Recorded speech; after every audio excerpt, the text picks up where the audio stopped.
Hey everyone, welcome back to another video, and in this video I'm going to be going over 5 things you should know before you buy an AeroGarden.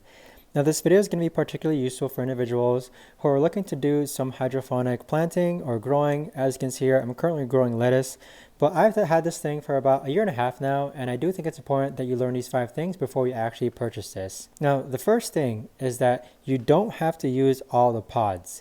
Because I'm growing lettuce actually has a lot of roots, so if I were to grow some pods here, the lettuce would actually overpower those roots, therefore killing those other plants there.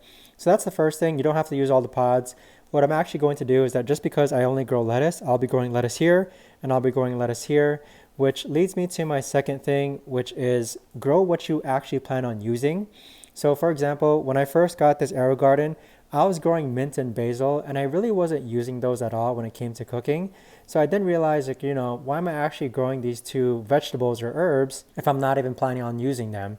So that's when I actually just stuck to lettuce. Lettuce grows fast, it grows a lot. And so like I mentioned, I'll be growing one over here and one over here. Now, the third thing is that if you don't use all the pods, it's very important to actually cover up the holes. So as you can see here, this is what actually tends to happen, where it starts to get kind of algae-like and gunky.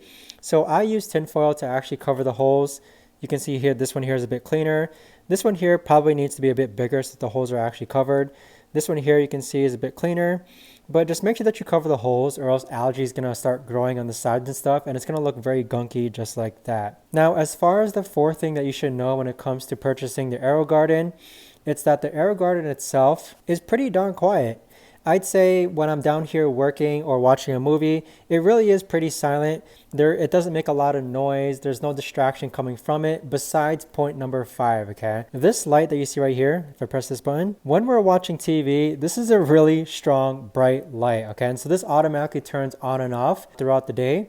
But at night, this light will be on, so when we're watching a movie or a TV show, we do have to manually turn it off, just because when all the lights are off in our living room, which is where this plant is, it actually is a bit quite obnoxious. So although it's pretty silent, the light itself is pretty bright to actually go ahead and show on my TV, to the point where I actually do have to turn it off. But that right there, guys, is 5 things you should know before you buying the AeroGarden. I hope you found this video helpful. Thanks so much for watching, everyone, and I'll see you guys all in the next video.